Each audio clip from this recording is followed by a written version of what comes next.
Desvendando textos difíceis da Bíblia, com o pastor Pedro Moura, aqui na Rede 316, todas as sextas-feiras, às 10 horas da manhã, horário de Brasília. É tempo de desvendar mais um texto de difícil compreensão nas Escrituras.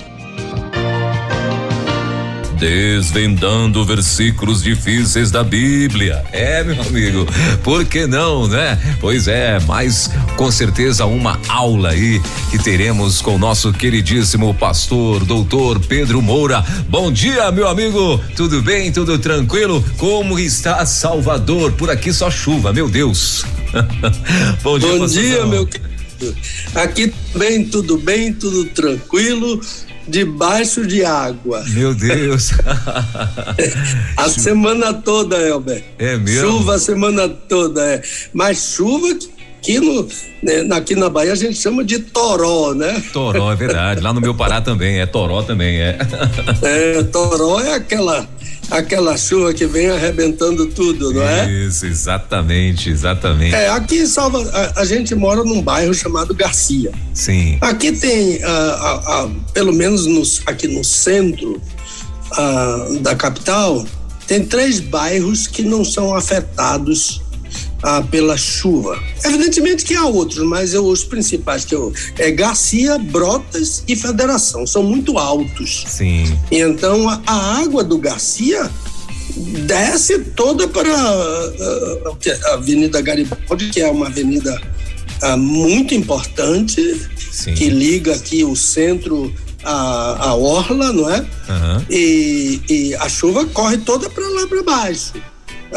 Em Brotas a mesma coisa, e Federação a mesma coisa, mas tem aquela construção desordenada, né? E Salvador, se eu não estou enganado, a número 1 em construção desordenada. Eita.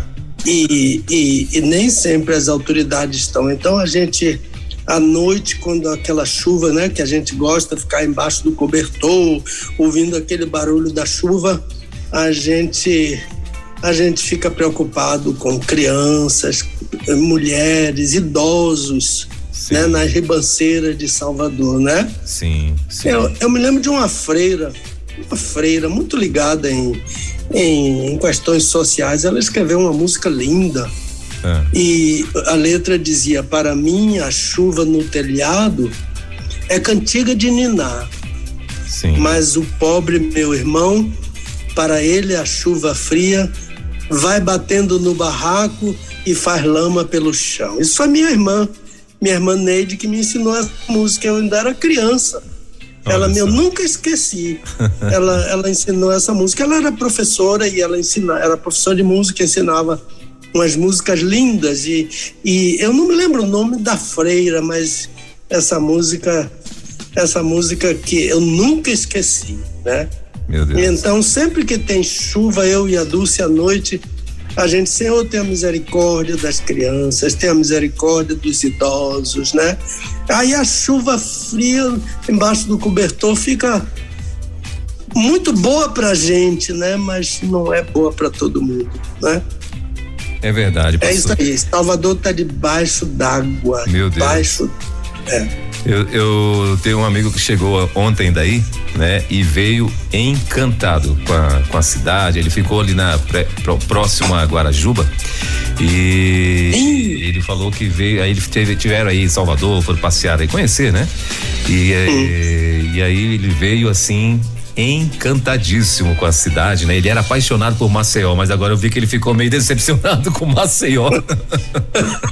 Olha, mas Maceió também é tão linda, eu gosto muito. Maceió é lindo, né? Maceió é top demais, mas ele tinha vontade de morar em Maceió, mas ontem ele chegou aqui, assim, ele, cara, Salvador é lindo demais, é a coisa mais top do mundo. Eu falei, meu Deus. Você sabe o que acontece em Salvador, Welber? É que essa chuva que tá aqui, daqui a pouco o sol bate. É um sol que você não acredita, mas meu Deus, nesse instante aquele toró e agora esse sol lindo, né? Mas hoje não parece que hoje, eu acho que Natal vai ser debaixo d'água. Debaixo d'água, né? Meu Deus. Debaixo d'água. Mas, meu pastor, vamos lá pro nosso Desvendando Versículos Difíceis da Bíblia, né? Pro nosso quadro aqui, onde tem muita gente nesse mundão de meu Deus, na expectativa para mais um programa. E a gente, claro, vai começar aí com uma perguntinha do programa anterior. Aliás, tem duas perguntinhas aqui, não é?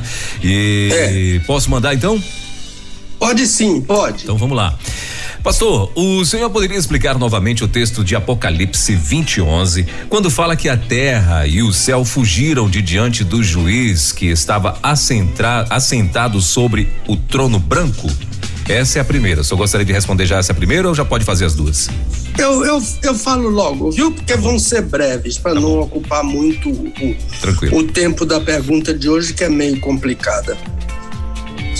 Olha, eu não sei se é um irmão ou uma irmã, mas a ideia dessa fuga, não é? A gente não entende, literalmente, a gente não entende como é que a terra fugiu, como é que o céu fugiu. Eu estava conversando com a Dulce e disse: olha, Dulce, veja essa pergunta aqui. A gente pensa que explicou tudo, mas a pessoa, não é? A dúvida fica sempre por causa disso é que a gente tem. Paulo disse que ele teve o cuidado de ensinar todo o conselho de Deus. Ele era muito zeloso, né, em ensinar a palavra. Então, você acaba aquilo, você acha que você deu um show, não é? Você deu um show, né? Outro dia eu saí de uma igreja e havia assim duas jovens e um rapaz, os três, né? Eles estavam me esperando lá na porta. Aí, quando eu cheguei para ele disse assim: o senhor arrasou, pastor. Aí, mais adiante, quando eu fui já no caminho, vi um irmão voltando, ele esqueceu alguma coisa. Eu preciso ouvir melhor o que o senhor falou. Então, aí você sai dali achando que você é o tal, não é? Que você é o tal, mas você não é nada. As pessoas ficam confusas.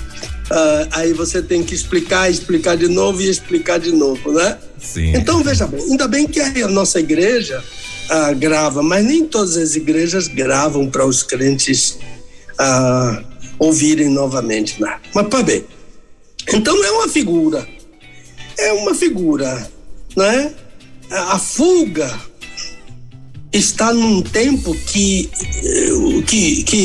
é o tempo do juízo, é o tempo do juízo final. Esse capítulo 21 está falando sobre capítulo 20 está falando sobre o juízo. É um juiz sentado no tribunal, né? Que a Bíblia chama de trono. Então, a ideia dessa figura é que quando esse juiz estiver assentado nesse tribunal, nós estaremos a viver a eternidade. Então, tudo será espiritual.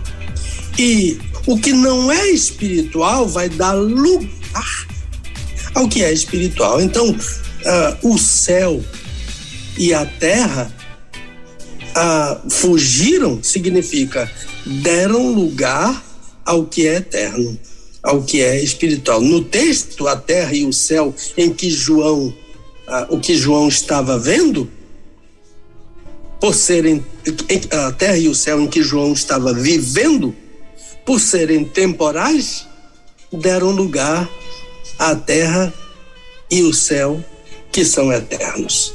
Então é bom sempre lembrar que o livro chamado Apocalipse está repleto de simbolismo. A ideia da palavra apocalipsis, aliás, a nossa palavra em português é apocalipse. Às vezes a gente vê a pessoa subir ao púlpito e dizer, no livro de Apocalipsis. Não existe isso. Isso aí está falando grego com a acentuação errada, porque é apocalipsis, mas em português é apocalipse. Foi bom em inglês que eles botaram Revelation, né? O livro em inglês chamado de Revelação, porque o livro diz Revelação do Senhor Jesus, esse é o nome do livro em grego. Bem, então A ideia da palavra Apocalipse é tirar a cortina. Por exemplo, a cortina do palco, né? Vai começar o espetáculo, a orquestra está atrás de uma cortina e o público está lá sentado. Daqui a pouco a cortina sai da frente e aparece a orquestra sinfônica, aparece o ator, aparece a atriz. Foi exatamente isso que aconteceu em Patmos. O Senhor Jesus descortinou diante do apóstolo João as coisas que haviam de suceder, Apocalipse 1:19, de modo que a própria palavra tirar a cortina. Agora, o entendimento fica mais completo porque logo depois, logo a seguir, a gente está no capítulo 20, logo a seguir no capítulo 21, João diz, ele diz no 20 que a terra e o céu fugiram. E no 21, versículo 1, ele disse, vi um novo céu e uma nova terra. Pronto. Esse novo céu e essa nova terra são eternos. O outro passou, era terreno. Agora estabeleceu-se a eternidade. Terra nova, céu novo. Acho que é por aí. Ouviu? Maravilha, pastor. Então, vamos lá. Então vamos lá para a segunda, né? Pastor, já que o senhor falou sobre tantas coisas que ainda vão... Já é a pergunta? Já pode? Pastor, me perdoe. O senhor ia falar mais uma coisa? Esse aí que você começou. Sim, já era a segunda. Então tá bom. Pode? Me perdoe. Tá assim, vamos lá. Então, a pergunta. Pastor, já que o senhor falou sobre tantas coisas que ainda vão acontecer, inclusive a volta de Cristo, eu ouvi uma determinada, entre aspas, apóstola, marcar uma data para a vinda de Cristo. Já faz muitos anos, eu era seguidora inveterada dessa irmã. Segundo ela, o Senhor Jesus viria em um dia de sábado, no ano de 2007. A mensagem que ela pregou daquele dia foi Mateus 24, a parábola da figueira. Mas até hoje não aconteceu. O que ela afirmou? Ainda não aconteceu o que ela afirmou, né? O senhor diz alguma coisa sobre isso para nos ajudar? Olha que coisa. Digo sim. Albert, a palavra de Deus é para ser lida, ensinada e obedecida. Tanto quem ensina quanto quem aprende, quem ouve, deve obediência à palavra de Deus. Portanto, se eu lhe ensinar a essa irmã ou esse irmão, ela é uma irmã, porque ela disse que eu era seguidora. Portanto, se eu ensinar a você, minha irmãzinha, alguma coisa sobre a volta de Cristo, ou sobre qualquer outro assunto bíblico que esteja além do que está escrito na palavra de Deus, eu entendo que isso é pregar outro evangelho. Está assim em Gálatas capítulo 1, né? A Bíblia ensina uma coisa, eu leio a Bíblia e ensino outra coisa. Nesse caso, o que eu ensino vai se transformar em maldição para a igreja. É soberba da minha parte e maldição para a igreja. Mas eu fiquei intrigado, minha irmã e Elber, porque ela citou que o sermão que ela ouviu foi baseado em Mateus 24. Foi isso mesmo? É isso mesmo que está escrito aí? Mateus 24, Elber? Mateus 24, isso mesmo. A parábola da figueira. Olha, isso é o que mais me impressionou. Porque uma pessoa levantar para dizer Jesus vem amanhã, muitos já fizeram isso. Os apóstolos quiseram fazer isso. E ao longo dos séculos, muitos já se levantaram para mim. Então, isso para mim, um pastor que ela disse era apóstolo, né? Apóstola. Subir e marcar uma data está no meio de centenas de outros que já fizeram a mesma coisa. Mas o que me deixou intrigado é que essa pregadora usou Mateus 24 e certamente que o versículo 36 de Mateus 24 não foi lido. Porque olha o que diz o versículo, eu estou com a minha Bíblia aqui, na Almeida Revisada, estou abrindo aqui. Mateus 24, versículo 36, versículo 36 diz assim: daquele dia e hora, porém, ninguém sabe. Olha que coisa! Como é que um pregador lê isso e diz: ah, mas eu sei. Ninguém sabe, mas eu sei.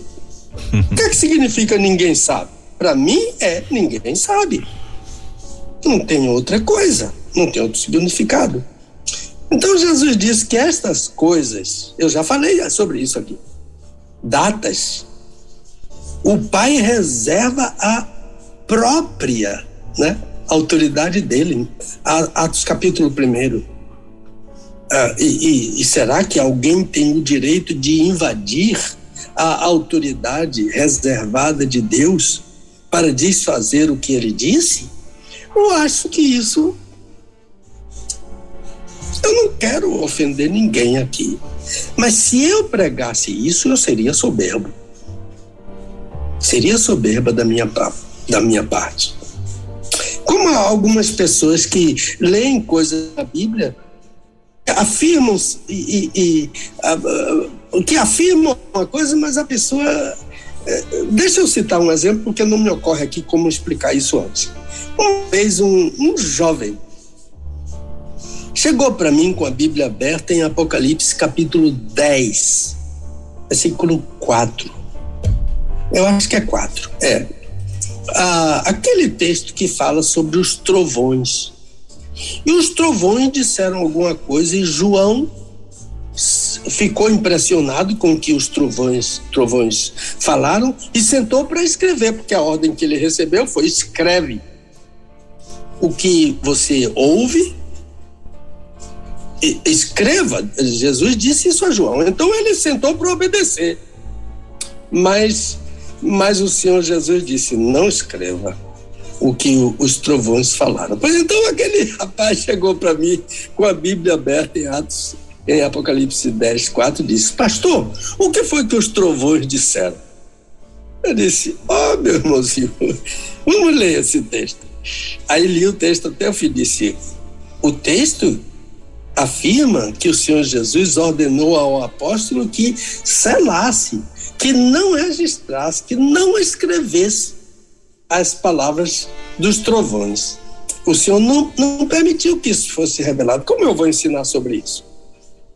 Pode ser que daqui a pouco apareça alguém, né, em alguma rede social ou em algum púlpito afirmando que recebeu uma revelação nova. Deus me falou, né, sobre aquilo que os trovões falaram. E quando isso acontece, o pior de tudo é que alguns crentes dão glória a Deus e aleluia nas redes sociais. É um sofrimento, porque a gente sabe que os cacos que ficarem depois não vão ser recolhidos. O preço é muito caro para você consertar, porque você nunca vai alcançar todos quantos ouviram aquela mensagem malsã. E então isso causa um dano muito grande à igreja. Eu imagino o dano, né, que essa irmã, depois de quantos anos, 2000 e parece que ela falou 2007. Isso. É isso? 2007, isso. Essa irmã está com isso na garganta aí, né? Procurando uma ajuda. O Senhor pode nos ajudar em alguma coisa. É o dano que a doutrina malsã causa à igreja. Então, tudo quanto Deus quis revelar já está revelado. E é verdade, eu creio, ir além do que está revelado. Não existe uma revelação nova, uma revelação fresca. Isso é falso. Deus acabou de me dizer, não existe isso. A não ser que a pessoa abriu a Bíblia e diga, olha, Deus está me dizendo isso aqui na sua palavra. Aí né? Essa semana eu fui encarregado por um concílio de pastores, de entregar a Bíblia a um novo pastor, um ex-aluno meu, um jovem muito promissor, o pastor Bruno Mota. Eu fui encarregado de entregar a Bíblia a ele no concílio. E uma das coisas que eu disse a ele e à esposa dele, porque eu chamei os dois cá em cima no púlpito para receber a Bíblia, a esposa dele, a irmã Kátia, uma das coisas que eu disse a eles dois foi que a palavra de Deus não precisa de adendos. A palavra de Deus não precisa ser melhorada. E li para eles dois, Hebreus 4, versículo 12, a palavra de Deus é viva e eficaz. Não se melhora a palavra de Deus. Não se melhora o divino. Não se atualiza o que Deus revelou. Desde a eternidade já está atualizada e será para sempre a palavra viva e eficaz, para sempre. Então, esse texto aqui de Paulo em 1 Coríntios 4, ele diz: ora, irmãos, estas coisas eu já apliquei figuradamente a mim e a Apolo, por amor de vós. Olha o que Paulo diz: para que em nós aprendais a não ir além do que está escrito, de modo que nenhum de vós se ensoberbeça. Ir além do que está ensinado na palavra de Deus leva o crente, o pregador, à soberba. E o crente que ouve também fica soberbo. É muito difícil isso, é muito caro isso para a igreja. É muito pesado isso para a igreja. Olha o que Paulo diz: nenhum de vós se ensoberbeça. Portanto, respondendo à pergunta daquela irmã, é o que eu posso pensar que haja acontecido naquele dia. Que o pregador, a pregadora foi além do que está escrito, invadiu o que está vedado por Deus. Não vos compete, disse Jesus, Atos 1:7. Então, minha irmã, eu não sei, mas penso que há um caminho para tentar reparar isso. Aliás, eu não sei não, eu sei. E o eu não sei é em parte que eu explico. Para reparar isso, confessar ao Senhor, porque é um pecado grave de desobediência e soberba. Então, confessar ao Senhor e pedir perdão ao Senhor, mas pedir também confessar e também pedir perdão publicamente à igreja. Certamente muita gente que ouviu não terá oportunidade mais de ouvir a confissão e o pedido de perdão. E aqui está a consequência de um ensino Peraí. Aqui está a consequência que um ensino desses causa à igreja. Causa muito mal à igreja do Senhor. O que o líder ensina se multiplica por milhares.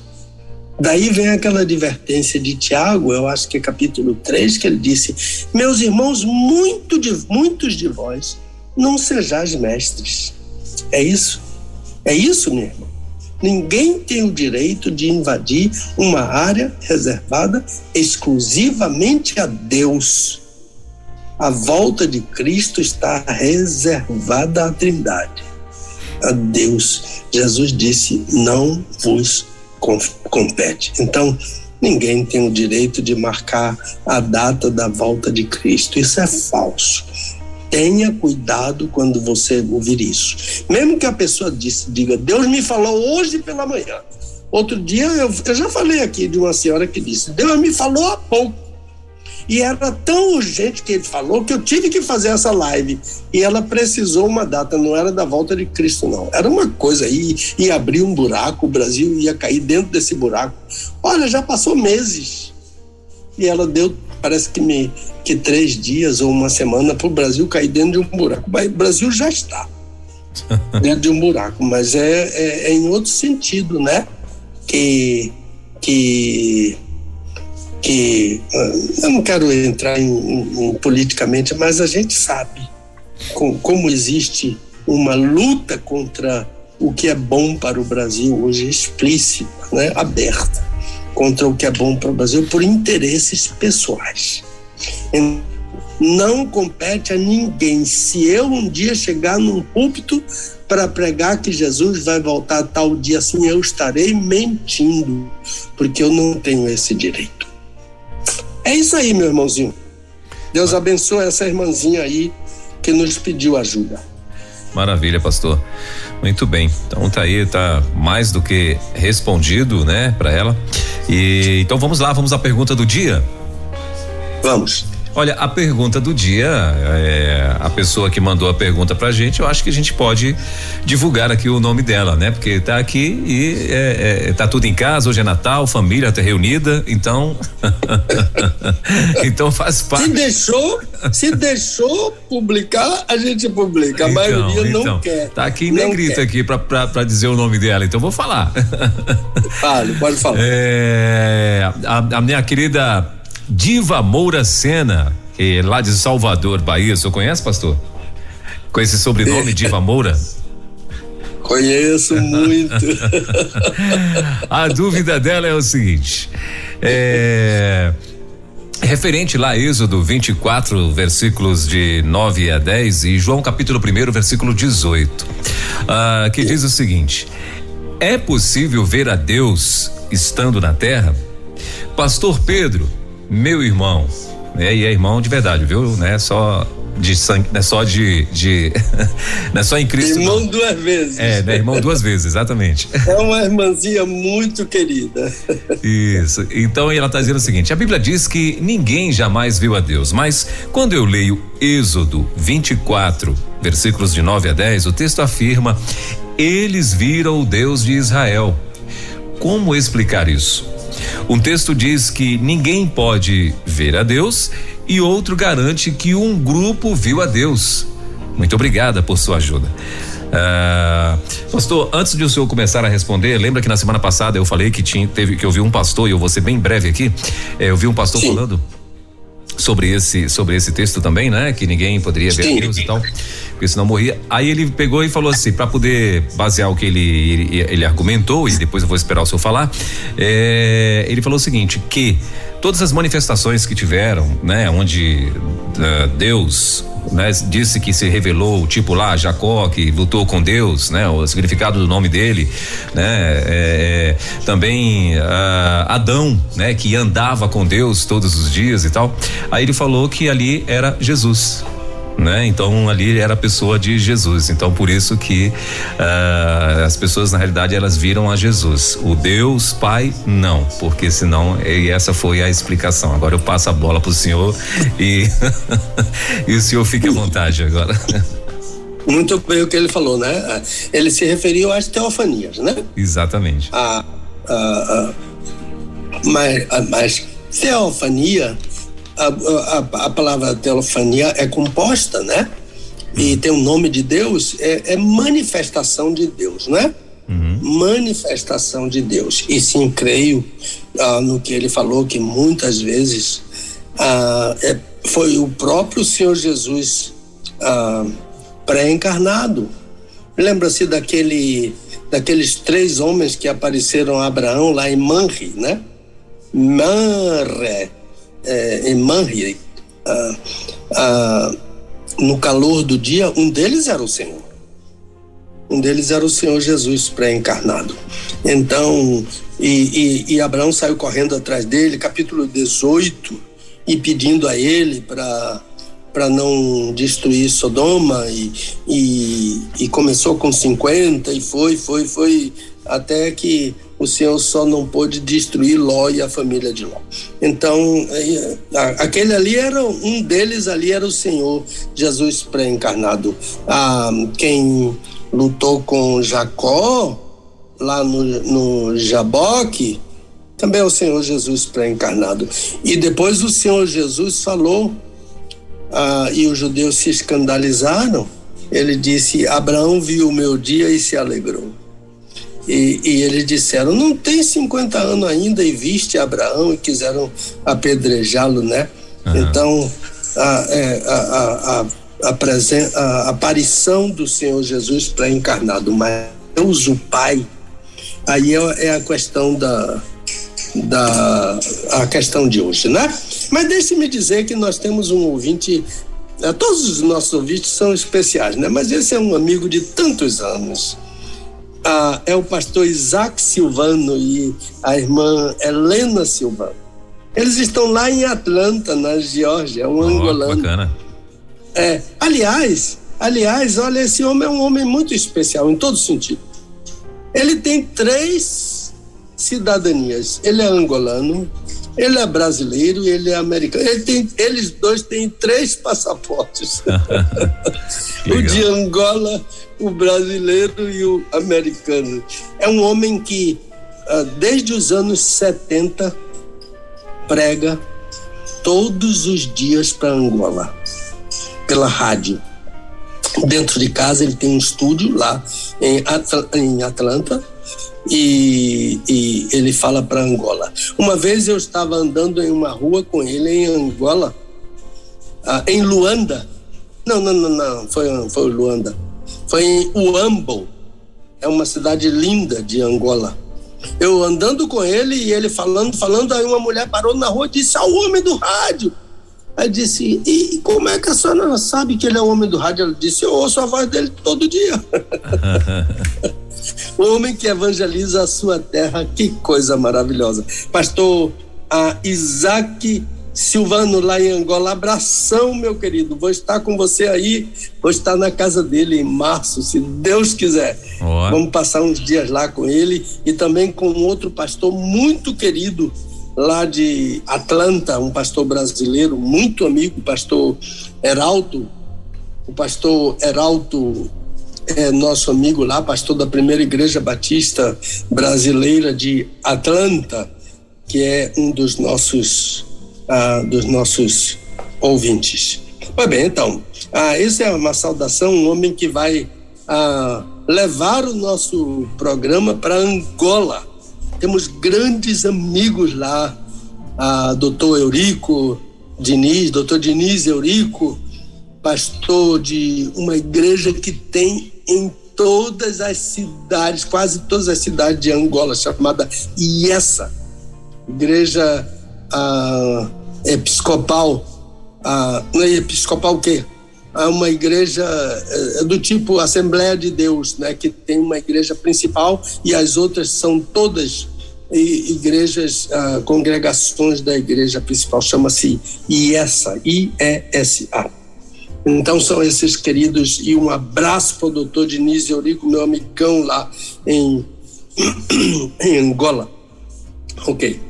Agora, informação rapidamente dos livros que nós citamos hoje. Tem um irmão aqui, nosso querido irmão pastor Miguel Moura, que quando eu cito um livro e ele pesquisa lá, e ele diz que a religião cristã em sua expressão doutrinária do Dr. Mullins, Mullins, já está em português.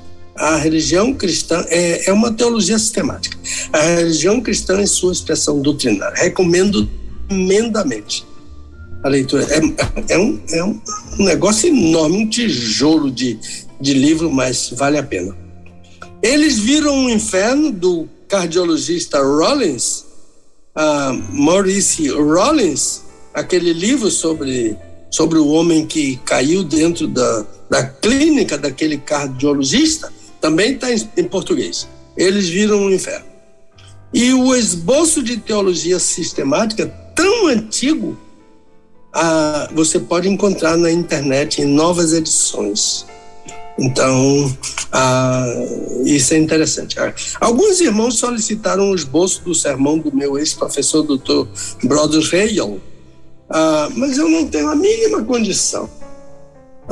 Muito do meu material ainda está em Louisville, em casa da minha filha Leila, meu genro Eduardo, inclusive meus livros, mas quando o Dr. Brodus Hale me deu aquele esboço, depois que ele pregou, eu fiz uma cópia para os alunos do seminário. Aliás, quando eu era seminarista, eu criei uma modalidade de serviço no seminário e eu ganhava um bom dinheiro. Conferências, sermões de pregadores, convidados especiais, programações acadêmicas, dias especiais, eu gravava tudo. Um engenheiro japonês que veio supervisionar uma ponte aqui em Salvador, a minha sogra, a professora Heroildes, encontrou com ele na rua perdido, e como ela falava inglês, ela levou para almoçar, e ele era crente. E então eu tive muito contato com ele, trouxe ele para cultos na igreja do Garcia e tudo mais. E ele, quando voltou, ele me deu de presente um gravador que era uma coisa fantástica. Parecia do tamanho de uma tela de computador, o gravador. E eu levei isso foi antes do seminário, eu levei isso para o seminário. Então eu gravava tudo, levava para casa, sentava na máquina de datilografia, datilografava naquele stencil, né, de mimeógrafo, depois reproduzia tudo e vendia para os colegas. Então ganhava um dinheirinho bom. No final da semana, quando tinha coisa especial, final de semana, eu mais Dulce íamos para a churrascaria Porcão para comemorar a venda, né? E eu dava um exemplar de cada coisa que eu fazia para a biblioteca, de modo que esse esboço deve estar lá na biblioteca. Mas vamos lá, vamos começar, né? Vamos começar por uma informação em Êxodo e uma informação no Evangelho de João, que vão ser o apoio do nosso ensino. Em Êxodo, Deus diz a Moisés: não poderás ver a minha face, porquanto homem nenhum pode ver a minha face e viver. Olha que ensino. Esse é o ensino básico. Êxodo 33. Agora, João capítulo 1, versículo 18. Jesus diz, o próprio Senhor Jesus fala isso, e João registra: ninguém jamais viu a Deus. O Deus unigênito, que está no seio do Pai, o tornou conhecido. Então, o ensino final e conclusivo é este: 2 pontos. O homem não pode ver a Deus e continuar vivo. Agora, o que pode aparentemente me contradizer é o que Paulo afirma aos Colossenses, e o texto que a Diva colocou aí, Colossenses 1,15, porque eu usei a expressão, o advérbio aparentemente, que Paulo diz que Jesus é imagem do Deus invisível. E é isso que nós vamos discutir hoje. Como disse assim, o ensino final e conclusivo da Bíblia é que Deus nunca foi visto e não pode ser. Ver a face de Deus é a mesma coisa que morrer. Eu fico lembrando, Welber, das músicas modernas que são cantadas em nossos cultos com tanta vibração, né? Quero ver a tua face, olhar teus olhos, estar em tua presença, te adorar. Olha, se esta letra está olhando para o futuro, no céu, ela está perfeita. Se está querendo ver a face de Deus daqui da terra, o que essa letra está dizendo? Eu já estou pronto para morrer. Eu estou querendo morrer. Esta semana eu estava vendo um vídeo de uma senhora cantando aquela dramatização que tem nas igrejas, né?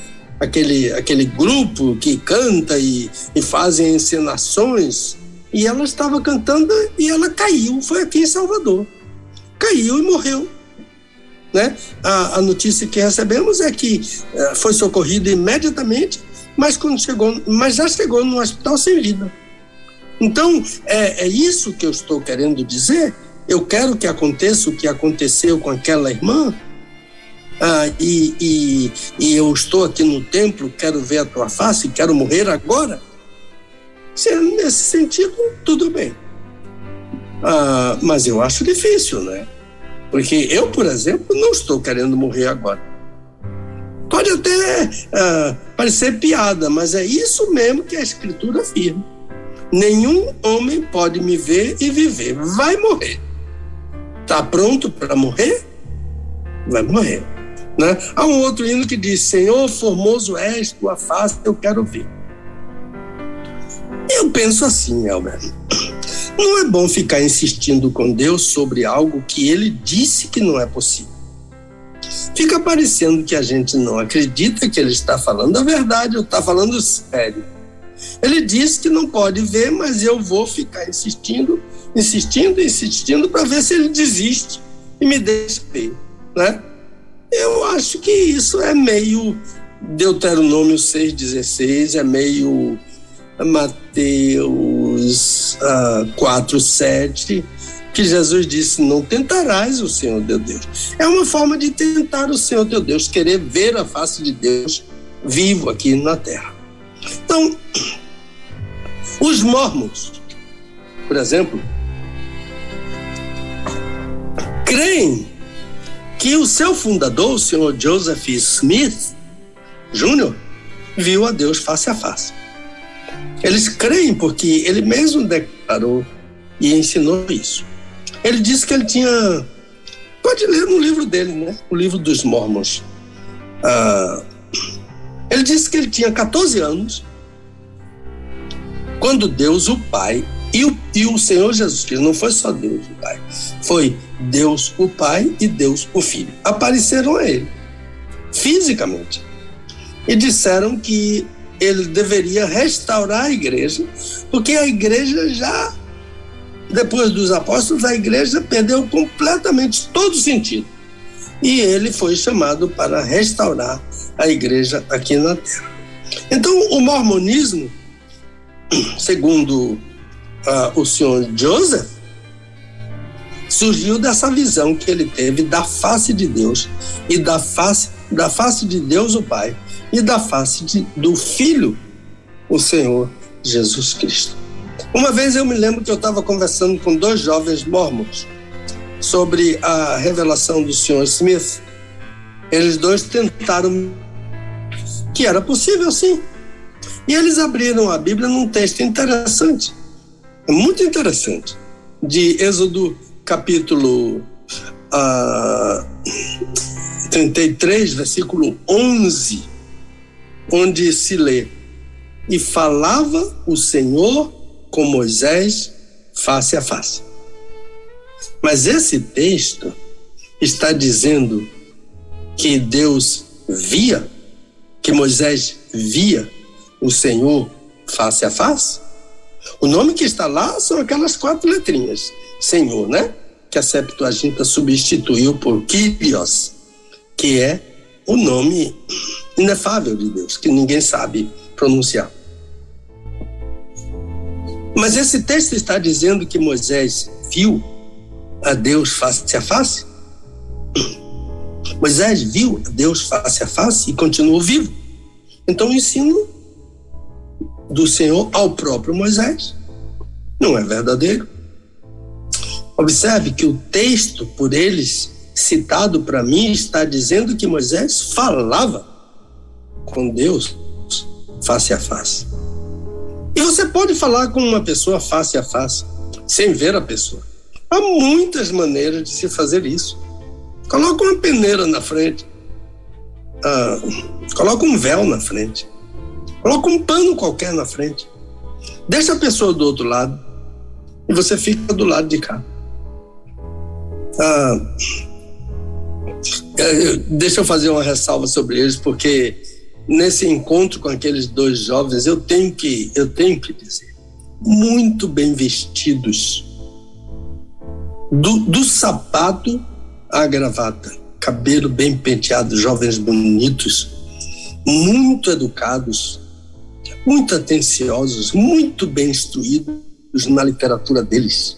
Mas que tristeza, muito pouco instruídos na Bíblia. E eles ficavam assim, prontos, né, para sair da Bíblia. E eu sempre trazia a conversa para dentro da Bíblia. Eles davam um jeitinho para sair fora da Bíblia. Mas essa é bem uma característica do ensino herético. Tirar uma ideia de dentro da Bíblia e depois manipular. Não quer ficar dentro da Bíblia. O resto, o contexto, os demais textos são desprezados. Por isso, os membros desses grupos, inclusive aqueles que saem na rua, pouco sabem sobre a Bíblia. Eu citava um texto para eles e eles meio que franziam a testa. Sabe por quê? Porque era surpresa para eles. Eles não sabiam aquele texto. Eles estavam ali, mas eles não queriam a Bíblia. E eu estava ali o tempo todo com a Bíblia para mostrar a eles o engano do ensino deles. Fecha o parênteses. Então, voltando. A nossa Inódia, cantor cristão, inário para o culto cristão, inário presbiteriano, o Salmos e Hinos, que é congregacional, esses Salmos e Hinos é muito antigo, não sei mais quem canta eles são muito seguros. Olha para esse hino no cantor cristão, o de número 96. Se nos cega o sol ardente, quando visto em seu fulgor, quem contemplará aquele que do sol é criador? Patriarcas, profetas, nem profetas o chegaram a avistar, nem Adão chegou a vê-lo, antes mesmo de pecar. Essa estrofe, como ela arrepia a gente. Luz para a qual o sol é trevas. Quem te pode contemplar? Nossos olhos nus, humanos, não te podem encarar. Fogo em cima da arca santa, sarça ardente no Sinai, são figuras só da glória do Senhor, do Eterno Pai. Esses hinos precisam voltar aos nossos cultos. Esses hinos precisam ser cantados nas redes. Esses hinos precisam ser cantados nos programas evangélicos que são reproduzidos. Então, porque eles têm doutrina segura, não é? Agora, veja o texto. A irmã Diva Moura teve dificuldade. Êxodo 24. Então Moisés e Arão, Nadab e Abiú, os 70 dos anciãos de Israel, e viram o Deus de Israel. Debaixo de seus pés havia como que uma calçada de pedra de safira que parecia com o próprio céu na sua pureza. Deus, porém, não estendeu a sua mão contra os nobres dos filhos de Israel. Eles viram a Deus e comeram. Eles viram a Deus e beberam. É complicado. São 74 pessoas que o texto citado afirma terem visto o Deus de Israel. Agora, há pelo menos outros 5 textos ao longo das Escrituras que afirmam a total impossibilidade de um ser humano ver a Deus e continuar vivo. Então vamos entrar nessa análise desse texto para depois ver os demais. Quando um texto, essa aqui é a base hermenêutica, se você quer escrever. Quando um texto é isolado, faz uma afirmação que destoa da doutrina estabelecida sobre um assunto, o estudioso imediatamente deve recorrer ao contexto, à história, à tradição, e procurar outros textos que tratam do mesmo assunto. E nunca ler o texto da sua dúvida pela metade. Ler o texto todo até o fim. Isso é regra hermenêutica. Então, o que está sendo descrito nesse texto é o estabelecimento do pacto.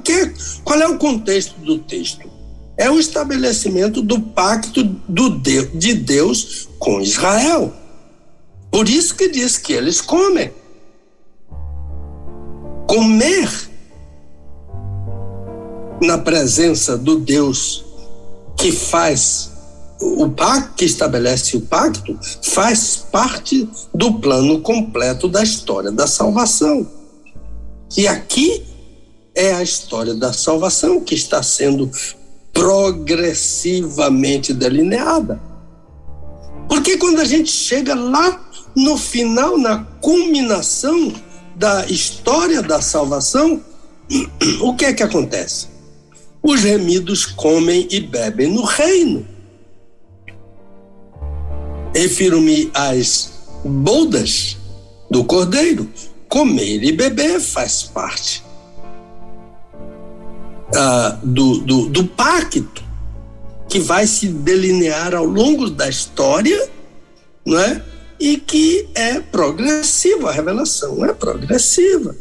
Para Abraão, para Moisés, que está agora registrando. Nesse texto, fica clara essa progressão da revelação.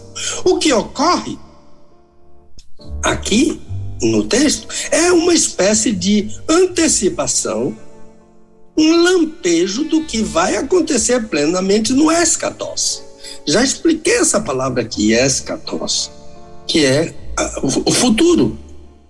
Algo que a mente humana não consegue captar completamente. Então veja como é que a revelação vai juntar em uma sintonia só. Veja a sintonia que existe entre o passado e o futuro na revelação. Em Êxodo 24:10 está dito que eles viram, mas a gente vai explicar o viram deles dentro do texto completo, mas veja aqui só essa sintonia que vai ser estabelecida. Êxodo 24:10 está dito que eles viram Moisés, Arão, Nadab, Abiú e 70 anciãos de Israel, príncipes de Israel, 74 pessoas ao todo. Esse texto, peraí, 24, eles viram, mas em Apocalipse 22:4 está dito que naquele lugar do que comem e bebem, na sequência, eles verão o Deus Todo-Poderoso. Apocalipse 22, versículo 4. É interessante, aqui o Dr. Schreiner, aquele professor de Novo Testamento do seminário de Louisville, Dr. Schreiner, ele entende que o segundo versículo, em relação com o primeiro, Êxodo 24, Apocalipse 22, o segundo versículo, é a realização plena da aspiração do crente, do que estava acontecendo lá com Moisés e Arão e Nadab e Abiú. É tão interessante, eu tive o privilégio de ser aluno do Dr. Perry Kelly. Ele era professor lá do seminário de Louisville, e ele diz que o Apocalipse, o livro do Apocalipse, é um segundo livro do Êxodo.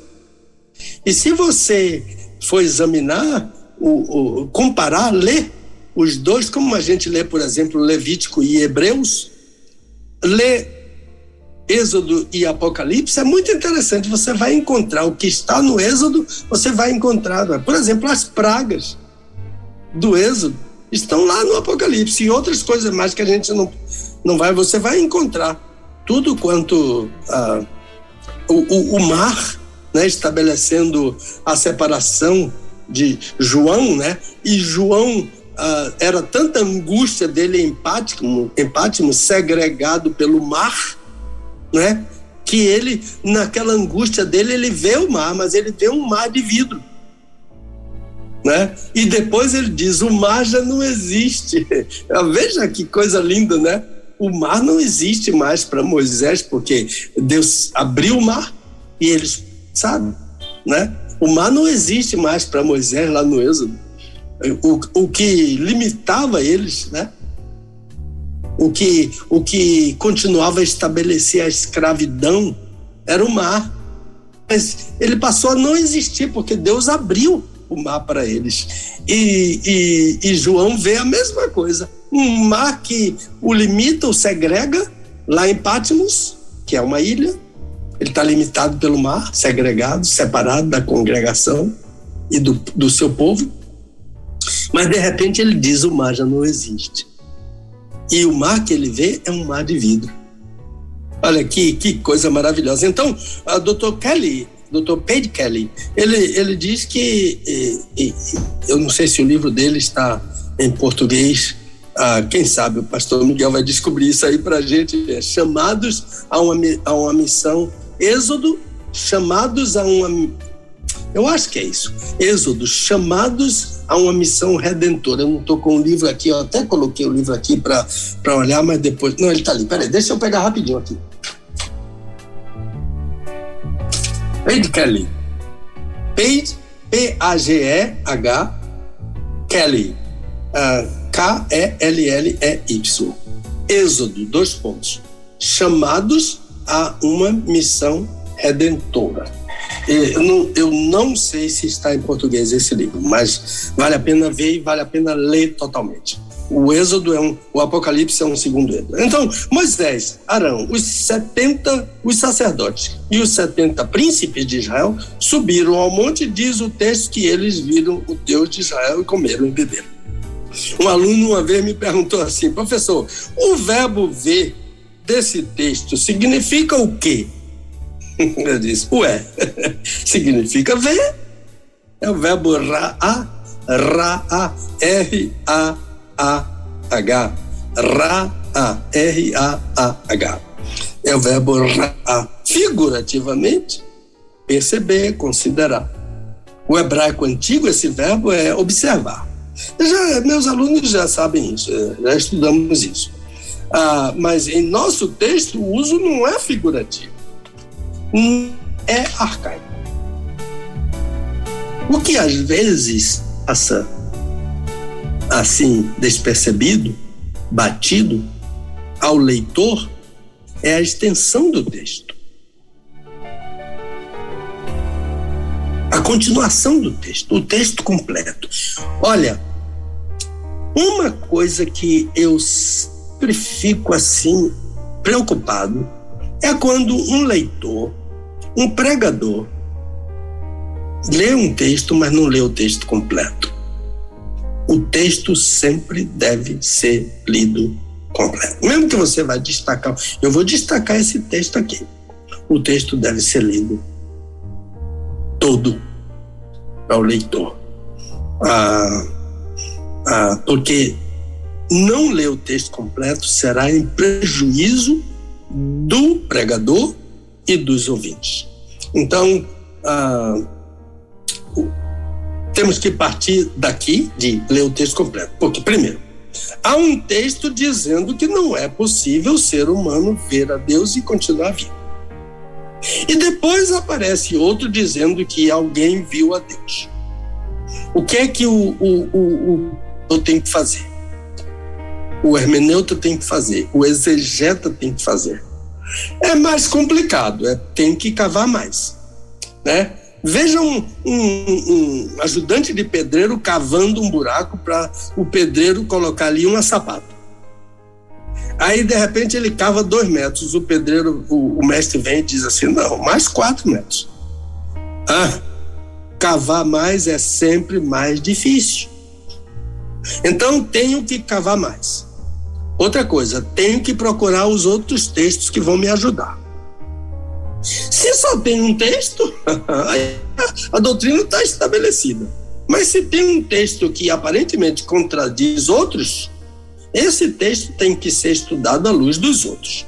Ou primeiro ele tem que ser estudado todo, e depois ele tem que ser estudado além. Então vamos observar um texto nesse mesmo livro e com o mesmo personagem.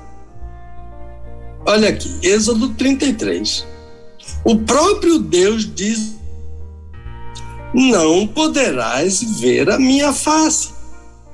Êxodo 33. Porquanto homem nenhum pode ver a minha face e viver. Que coisa! Por esse texto, Moisés já deveria estar morto. Porquanto o texto diz que ele viu. Diz que ele e mais, ao todo, 74 pessoas deveriam estar mortos. Porque ninguém pode ver a Deus e ficar vivo. Moisés morreu, mas não morreu. Por que não morreu? Porque a palavra de Deus falhou? Não. É porque não pode ver a Deus e continuar vivo. Então vem o segundo texto e diz: e viram o Deus de Israel, e debaixo de seus pés havia como que uma calçada de pedra de safiro, que parecia com o próprio céu na sua pureza. Ai, ai, ai, observaram agora alguma coisa diferente? É que eles viram algo debaixo dos pés do Senhor. Nem eram os pés, debaixo dos pés do Senhor. É por isso que o texto tem que ser lido todo, tem que ser lido todo. Mas era tão estranha. Quando você tiver um tempo, leia 10, 20, 30 vezes, 40 vezes, 50 vezes. Eles viram algo debaixo dos pés do Senhor, é que diz o texto. Mas era algo, era uma visão tão estranha, era algo tão estranho a visão deles, tão bloqueada que estava a visão deles pela presença do Senhor, que o próprio Moisés não soube descrever o que de fato viu. Havia como que uma calçada de pedra de safira que parecia com o próprio céu na sua pureza. Não parecia que era Deus na sua pureza, mas o próprio céu na sua pureza. Que descrição, hein? Por essa descrição, nem os pés eles viram. Eles imaginaram que eram os pés, porque a visão foi daquilo que estava debaixo dos pés. Nem o que eles viram eles conseguiram descrever. Então, há um sentido de se dizer na revelação que alguém viu a Deus, sobretudo na celebração de um pacto, porque esse é o sentido. O alvo do pacto é ter uma visão da presença de Deus, esse é o alvo. E aqui eu vou citar, vou abrir as aspas para citar o Dr. Tom Schreiner. O maior deleite, na verdade, o alvo de toda a história da redenção é ver a face de Deus. Aquilo era a ânsia, o desejo de Moisés, de ver a face de Deus. Não é esse o apogeu da revelação? Não está lá no último capítulo no encerramento da revelação, no último capítulo do Apocalipse? Jesus diz sobre a cidade: ali não é o Senhor Jesus, ali não haverá jamais maldição. Nela, a Nova Jerusalém, estará o trono de Deus e do Cordeiro. Seus servos o servirão, isso é, adorarão, e verão a sua face. Oh, maravilha! E suas frontes estará o seu nome. Aqui no mundo nós adoramos, como vamos adorar lá. Veja lá a palavra, servirão. Proskuneo, já falei sobre essa palavra, dobrar os joelhos. No Antigo Testamento, ao Senhor teu Deus adorarás, não é? no Novo Testamento. E os seus servos o servirão, isto é, o adorarão. Mas o que está diferente lá, na culminação da revelação, é que eles se prostrarão, proskunel, e verão. Ra'á é o verbo na língua hebraica, e verão a sua face, e nas suas frontes estará o seu nome. Aqui no mundo nós adoramos a Deus. Na Nova Jerusalém, a face de Deus é a culminação da história da salvação. Então vamos secundar essa rápida exegese, não é? Uma ideia de exegese, porque a exegese exigiria muito mais. Mas aqui é como se a gente estivesse pregando um sermão expositivo e dentro da limitação do tempo, né? Vamos secundar, então, com outros textos que afirmam a total impossibilidade de um homem ver a Deus, e outros que, ao mesmo tempo, mostram como o homem pode ver a Deus. O primeiro deles é o próprio Senhor Jesus, em João capítulo 4, versículo 24. Jesus diz: Deus é Espírito. Então, quando um texto bíblico fala sobre as mãos de Deus, os olhos de Deus, a ira de Deus,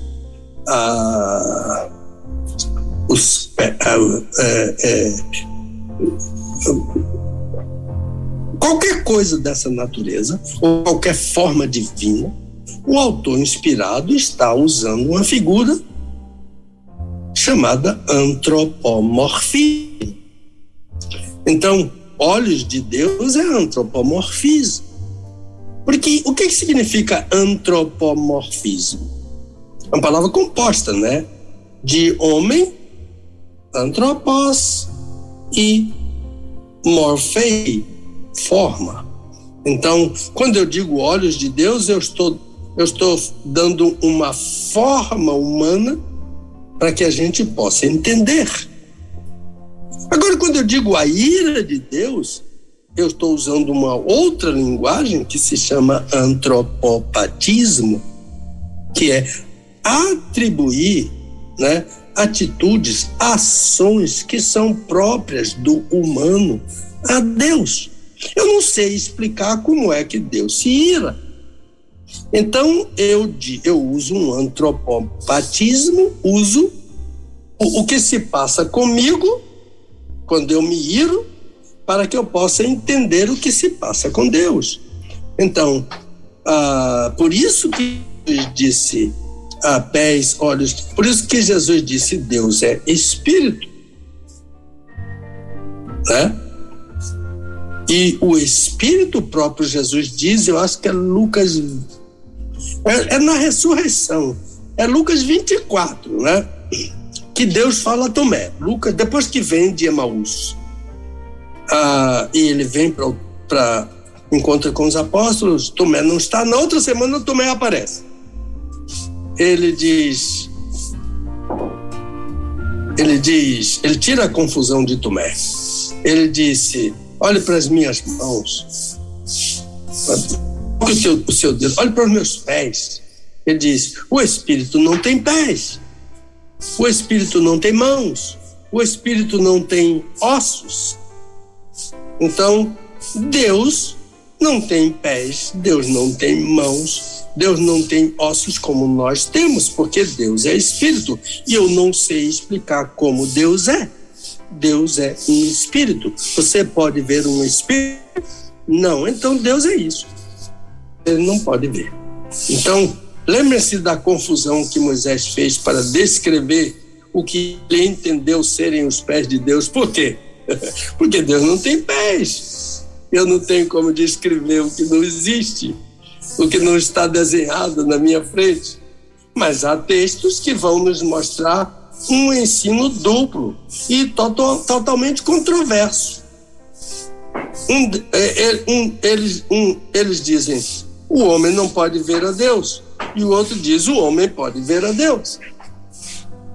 Colossenses capítulo 1, versículo 15. Isso é que desfeiteia tudo que eu disse. Mas em que sentido?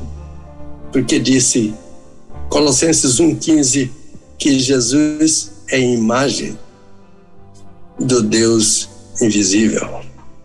Esse texto trata de um milagre.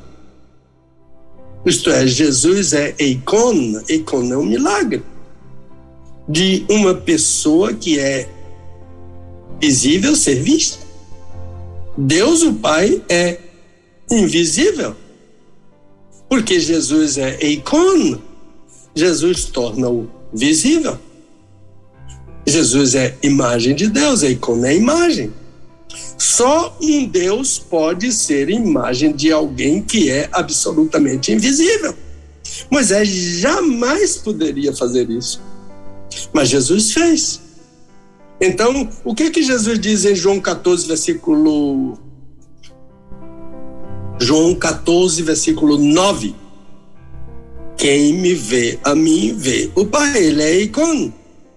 Esse texto está informando, dentre outras coisas, que Jesus é a revelação perfeita, completa, do Deus que não pode ser visto.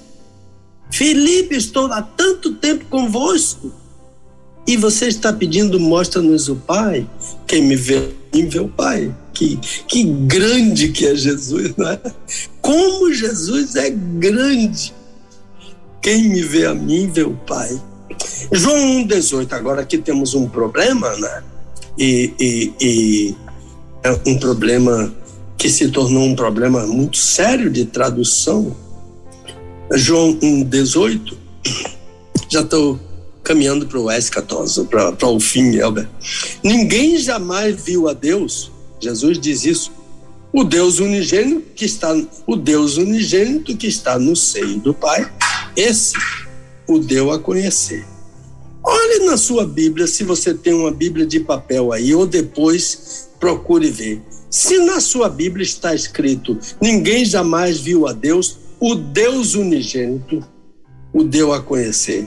Ou se na sua Bíblia está: o Filho unigênito o deu a conhecer. Qual é o problema que temos aqui? Temos um problema nesse texto, criado ao longo das traduções do Novo Testamento. Que o Senhor Jesus é tratado por Filho unigênito. Monogenes huios, é Filho unigênito. Em vez de Deus unigênito.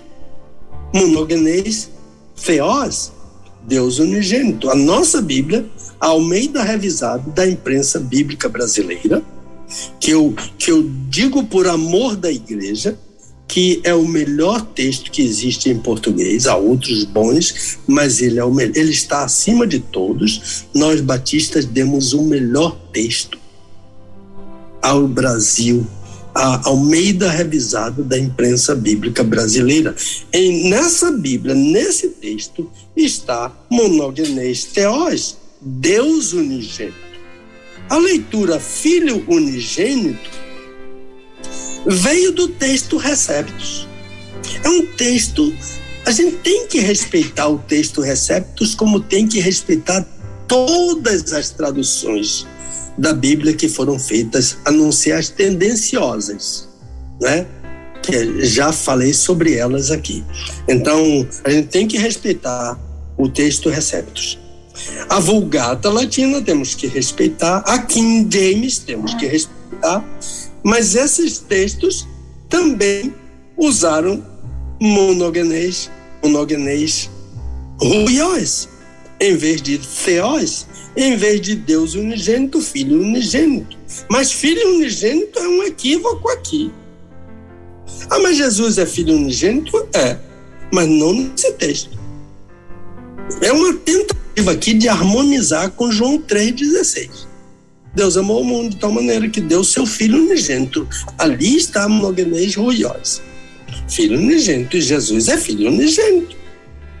Mas o texto de João 1,18 não o trata por Filho unigênito, mas por Deus unigênito. É o próprio Senhor Jesus dizendo que Ele é Deus unigênito. Então, a lição do texto mais antigo, em que a Almeida, revisado da imprensa bíblica, se louvou, é monogenes theos. E a gente sempre tem que ir atrás do mais antigo. Se hoje aparecesse um papiro mais antigo que os unciais, o Aleph e o Bey, que são os mais antigos, se hoje aparecesse um papiro mais antigo do que eles, dizendo que João 1,18 era monogenes ruios, a gente tinha que seguir o monogenes ruios. Mas o mais antigo que existe até hoje diz que ele é monogenes theos, diz que Jesus é Deus unigênito. O que foi que aconteceu então, pastor? Veio um escriba, ficou em dúvida e apôs uma nota à margem do texto. Depois veio outro, algum tempo depois, não sei quanto tempo, colocou essa nota que estava à margem, jogou para dentro da cópia. E quem se louvou na cópia, em vez de se louvar no texto mais antigo, introduziu a inserção no texto Receptus. Está na Vulgata também, está na King James Version, é a antiga King James, a versão King James. Mas é um engano lamentável nessas antigas versões. Alguém pode arguir, mas pastor, o Senhor Jesus é filho unigênito? É. Ele é filho unigênito, sim, mas ele também é Deus unigênito. E a questão aqui não é essa, se Jesus é filho unigênito, não é essa a questão. Quando alguém vem para mim com essa questão, e alguns já vieram, está mudando de assunto. Está querendo defender seu interesse e mudando de assunto. Então eu tenho que trazer ele para a realidade. O assunto não é isso. É como você está tratando alguma coisa que aconteceu na igreja, digamos, aconteceu um pecado de um mau testemunho, um pecado de blasfêmia, um pecado de adultério.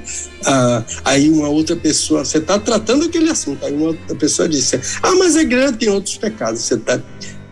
Você está fugindo do assunto, você não quer tratar o assunto, você quer defender o seu interesse, você está defendendo alguém. Então, quando alguém vem e diz assim, mas Jesus não é filho unigênito, eu digo, o assunto não é esse. O assunto é, João capítulo 1, versículo 18, está escrito, monogenes theos? Está. Então é esse que é o assunto. Agora eu lhe respondo outro. Jesus é filho unigênito também, mas não fuja do assunto. Então, a questão aqui é que o tradutor não tem direito de alterar o original que ele está traduzindo. E nem tem direito de harmonizar com outros textos o que ele não entendeu. Quer ver um problema sério? É Romanos capítulo 8, versículo 1. Né? Agora nenhuma condenação há para os que estão em Cristo Jesus. Ponto. Isso que diz o original mais antigo. Mas se você olhar outras Bíblias, fora da Almeida revisada, você vai ver que não andam segundo a carne, mas segundo o Espírito. Isso foi inserção de um escriba. Ele pegou o versículo 24, onde está dito isso, e botou para cá para cima. Então ele quis harmonizar o versículo 1 com o versículo 4. Mas ele errou, porque o texto diz, o autor não tem o direito de harmonizar com outros textos. Ele não tem o direito de melhorar a inspiração divina. Então, tradutor tem que traduzir. Os italianos dizem que todo tradutor é um traidor. Não é verdade. Existem bons tradutores. Mas cuidado. Se o agiógrafo, o autor inspirado, registrou Deus unigênito, eu tenho que traduzir por Deus unigênito. Então, qual é a consequência? Um engano lamentável se perpetuou nessas antigas versões, em prejuízo dos leitores e, sobretudo, a involuntária, creio que seja involuntária, não é? Não vou dizer que a pessoa fez porque quis negar a verdade eterna da divindade de Jesus. Mas esses textos que colocaram aí em João 1,18, monogenes ruiós, ao revés de monogenes teós, sem querer, estão negando a verdade eterna que Jesus é Deus. Jesus é Filho de Deus e Jesus é Deus. Jesus é Filho unigênito e Jesus é Deus unigênito. Então, nesse versículo 1,18, Jesus diz: ninguém jamais. É preciso prestar atenção na palavra popote, que Jesus usou. Ele não usou por acaso. O que Jesus fez foi... Jesus é o maior hermeneuta que tem. E ele interpreta o Novo Testamento como ninguém. Então ele veio e disse: ninguém em nenhum tempo da história viu a Deus. Popote, ele usou essa palavra. Em nenhum tempo. Não houve um período, é isso que Jesus disse com popote. P-O-P-O-T-E. Com acento no primeiro O. Popote.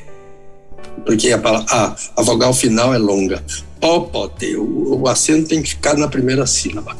Então, não houve um período em toda a história da humanidade em que um homem houvesse visto a Deus. Portanto, a informação do Senhor Jesus é mais completa. Deus nunca foi visto em nenhum tempo da história do mundo, mas foi revelado por seu próprio Filho, o Deus unigênito. Não é lindo o Senhor Jesus? Que coisa maravilhosa. 1 Timóteo 6,16. Deus possui Ele só a imortalidade e habita em luz inacessível a quem nenhum dos homens tem visto nem pôde ver, ao qual seja honra e glória e poder sempre eterno. Amém. Que texto que causa temor, né? Causou temor em Paulo. Ele ficou tão elevado com o que ele concluiu, o que ele recebeu da inspiração, que ele concluiu com uma doxologia, uma palavra de glória, ao qual Deus seja honra e poder sempre eterno. Deus é imortal, Deus habita numa luz inacessível, disse Paulo. Ninguém pode, não há como vê-lo por causa da luz inacessível. Ela é inacessível, que o cerca. Nenhum homem o viu, nem em algum tempo pôde vê-lo e continuar vivo. Nosso hino: se nos cega o sol ardente quando visto em seu fulgor, quem contemplará aquele que é do sol, é criador? Foi isso que Paulo disse. Ele habita em luz inacessível, não há acesso a essa luz. Conclusão. Uma conclusão dupla, né? E aparentemente contraditória, sem nexo, discrepante. Seja o que for. O fato é que Deus não foi visto nem pode ser visto. E ao mesmo tempo Deus pode ser visto. Pois os seus atributos, Romanos 1:20. Olha aqui, esse versículo aqui é que vai deixar a gente. Pois os seus atributos invisíveis, o seu eterno poder e divindade são claramente vistos desde a criação do mundo, sendo percebidos mediante as coisas criadas. O verbo que eu citei lá no hebraico é ra'a, que o aluno perguntou, mas o que é que... A aula é de hebraico, eu respondi em hebraico.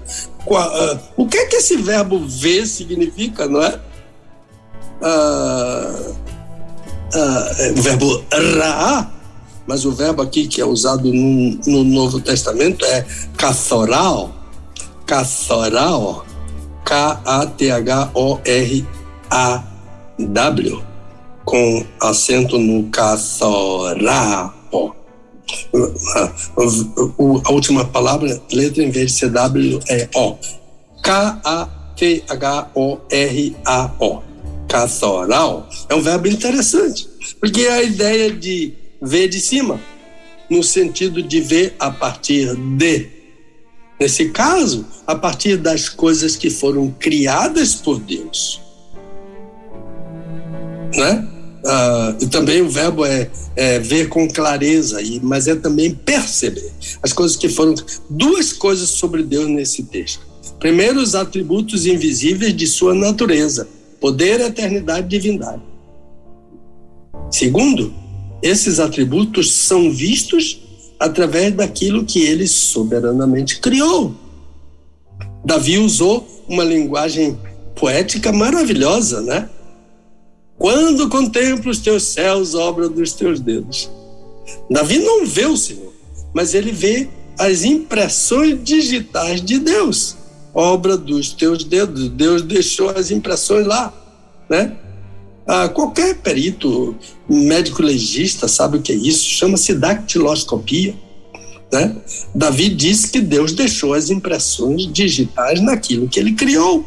Portanto, as coisas criadas nos deixam ver o Criador com os olhos da fé, bem aguçados, né? Os olhos da fé bem aguçados, né? Adonai Adonenu ma adir shimicha bikol haaretz. É isso que diz que Davi diz que vê. As impressões digitais estão lá no Salmo 8. Meus alunos sabem isso de cor aqui. Finalizando, Deus nunca foi visto. Um homem não viu a Deus, nenhum deles, e ficou vivo. Deus pode ser visto através de Jesus. Ele é a revelação completa. Deus pode ser visto, as suas impressões digitais, através da criação. Mas, lembre-se, mesmo que um texto diga uma coisa, outro diga outro, cuidado.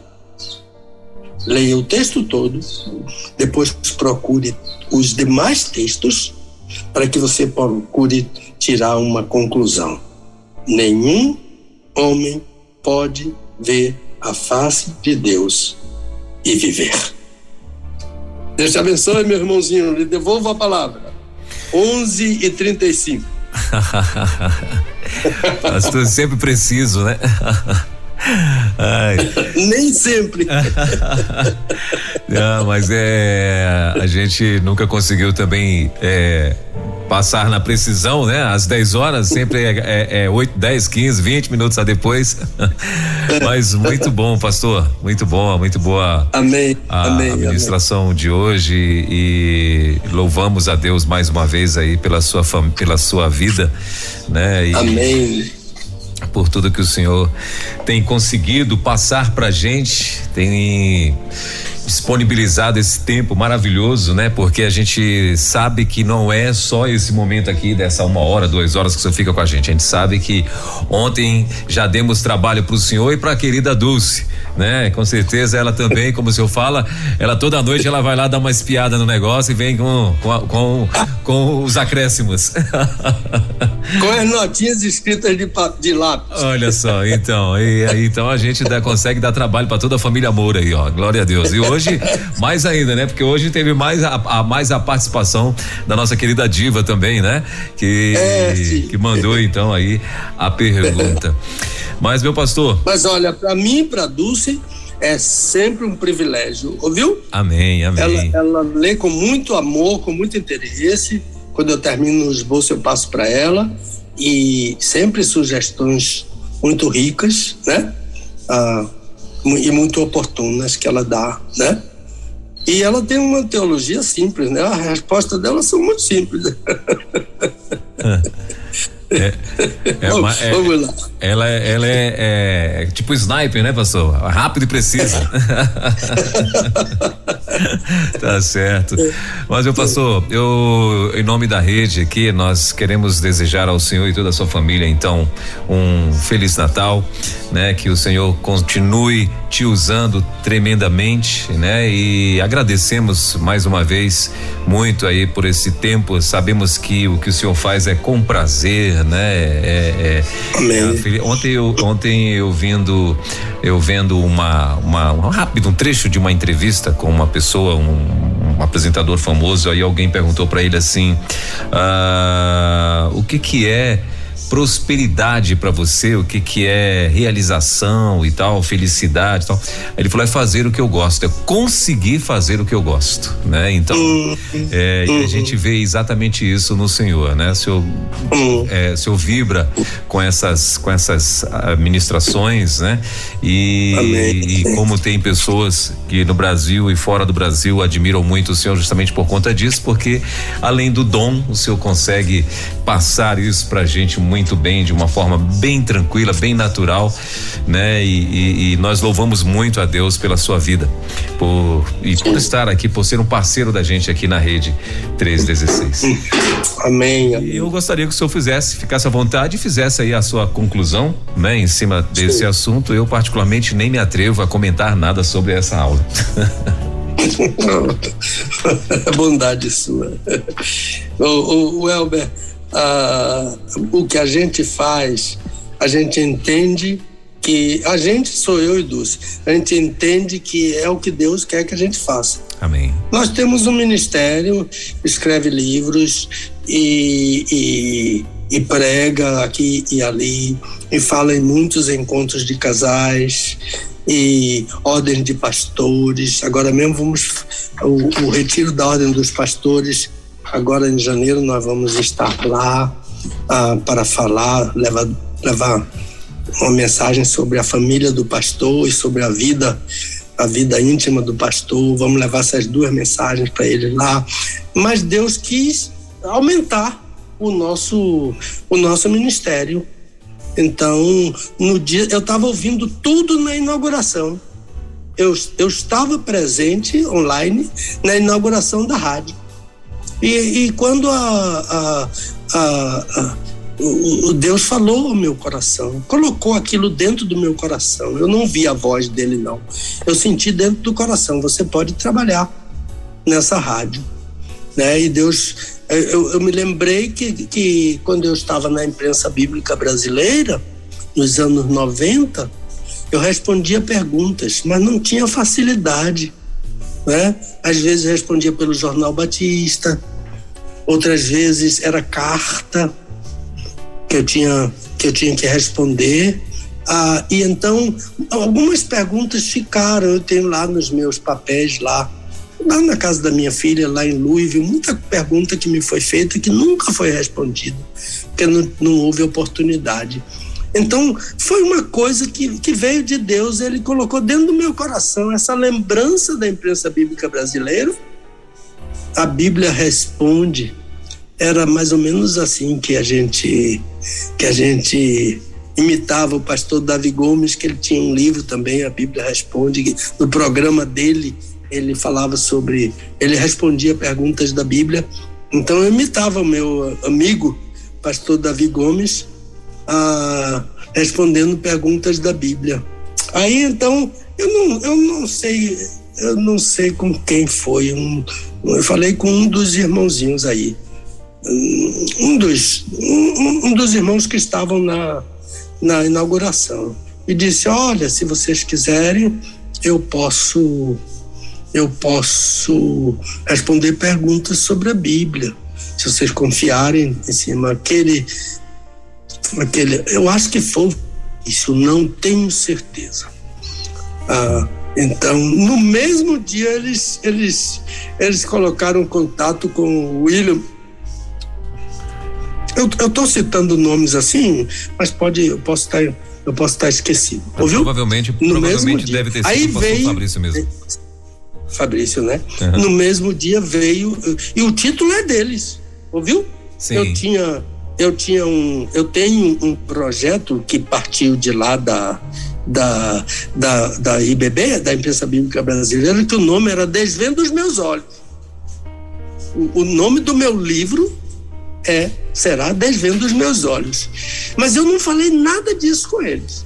Sim. E veio, pastor, que tal desvendando versículos difíceis da Bíblia? Ótimo. E tá aí, vocês têm Vocês têm essa patente aí, que aliás tem uma rádio online aqui na Bahia que se chama Jovens da Verdade. E eles já pediram para reproduzir o programa Desvendando Textos Difíceis da Bíblia, e eu já mandei para o William, e o William me aceitou com muita alegria. Não sei em que pé está, porque eles estão conversando isso. Então veio a ideia do que aquilo foi: Deus quer ampliar o ministério Pastor Pedro Moura. E dessa forma, né? Maravilha. E para mim é uma honra, eu tenho alegria em fazer isso. Eu recebi uma mensagem ontem de um ouvinte. Ele disse: pastor, onde é que o senhor encontra todas essas respostas que o senhor dá no domingo? Ele é pastor, viu? Onde é que o senhor encontra todas essas respostas que o senhor dá no domingo? Eu disse: na Bíblia. Na Bíblia e nos livros, né? Na experiência, na Bíblia, nos livros. Qualquer pessoa pode fazer isso, se for chamado por Deus. Pode fazer isso. Eu não tenho uma varinha de condão, não. E também não acerto tudo. Eu estou aqui e às vezes eu recebo, diz: não concordo com o senhor. Tudo bem, não é para concordar comigo, né? Geralmente vem debaixo de respeito muito o senhor, mas não concordo com o senhor falou, né? Nem sempre eu mando, porque a pessoa não quer que mande, mas não é todo mundo que concorda, não é? As pessoas, os ouvintes de Jesus não concordavam com ele, ainda que ele seja plena verdade, não é? Não tenho a ambição de que concorde comigo, mas eu quero fazer o melhor. Sim. Com base na palavra de Deus. Mas eu quero deixar para vocês, eu separei aqui no meu esbocinho uma expressão do Natal para você, para o Elber, para o William, para o Fabrício, para o Romeu, para o Jefferson, para o pastor Fernando Brandão, para toda a equipe da Rede 316, para a Junta de Missões Nacionais, para a Convenção Batista Brasileira, pastor Sóstenes, para o presidente da Convenção Batista Brasileira, o pastor Fausto, né? E para todos os ouvintes da Rede 316, uma das expressões, eu gosto de todas as expressões de Natal, desde o Gênesis. A Bíblia está cheia do Natal, desde o Gênesis. Mas eu separei uma, não é a que eu gosto mais, não, eu amo todas. Em 1 Timóteo 1,15, se uma pessoa um dia perguntar a você o que é o Natal, leia 1 Timóteo 1,15 para ele. Diz assim: esta é uma palavra fiel e digna de toda aceitação, que Cristo Jesus veio ao mundo para salvar os pecadores, dos quais eu sou o principal. É Natal. Não tem uma definição, todas são perfeitas. Essa aqui é perfeita. Agora, essa tem uma característica, porque eu sempre digo, por favor, não esqueçam das palavras que começam os versículos. Portanto, por isso, assim, isto, este, esta, porque isso obriga você a voltar atrás, para você saber o que foi dito atrás, para você entender o que vai ser dito na frente. Mas essa é diferente. Essa está mandando você olhar para frente. Esta é uma palavra fiel e digna de toda aceitação. 2 pontos. Que palavra é esta? Que Cristo Jesus veio ao mundo para salvar os pecadores, dos quais eu sou o principal. Esse aqui é Natal. E é isso que eu desejo que a Igreja de Cristo, a Igreja Batista, pregue durante os 365 dias do próximo ano que vem à sua frente, que vem à frente da igreja. Olha, tem uma coisa chamada timidez e uma coisa chamada medo, que o crente precisa pedir todos os dias a Deus para tirar isso da sua vida. É uma coisa simples. Você chegar para uma pessoa e dizer assim: posso lhe dizer uma verdade? A pessoa regala os olhos. Você tem um amigo que é maior do que todos os amigos. que pode existir no mundo. Sabe o nome dele? Em geral, as pessoas dizem Jesus. Você sabe quem é Jesus? Aí isso aí que você diz, ele é o Filho de Deus, ele é o seu Salvador, ele morreu numa cruz para você, e você precisa dele nessa vida e na outra vida. É muito simples. Então, Cristo Jesus veio ao mundo para salvar os pecadores e eu sou o principal deles. Feliz Natal, meu querido amigo, por sua paciência de me ouvir caladinho aí. E as pessoas dizem, mas como aquele homem é profissional? Profissional completo. E os irmãos que me atendem aqui desde as 9 horas, eu fico puxando os cabelos do Romeu, do William. Peraí, pastor, já vou, pastor. Eles me chamam de meu pastor. Já vou, meu pastor, daqui a pouco, meu pastor. A paciência deles, e seja para a glória de Deus. Um Feliz Natal a todos. Maravilha. Meu pastor, a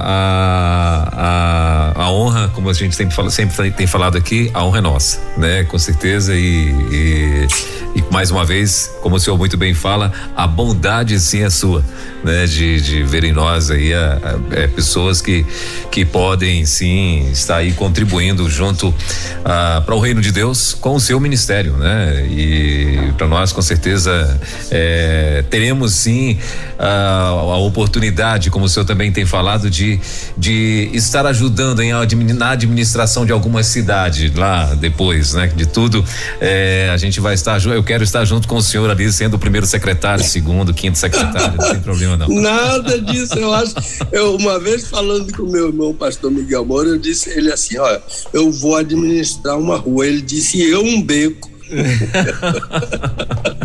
Então, eu se eu tiver como o seu quinto secretário lá, já para mim já vou estar feliz da vida.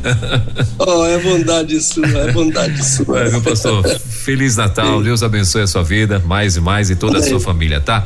Muito obrigado mais uma vez por essa oportunidade de estarmos juntos aqui nesse quadro tão maravilhoso e que tem muita gente sendo hoje abençoada, né? E creio que com a permissão do Senhor, sim, a gente poder levar esse quadro a milhares de pessoas no Brasil e fora do Brasil.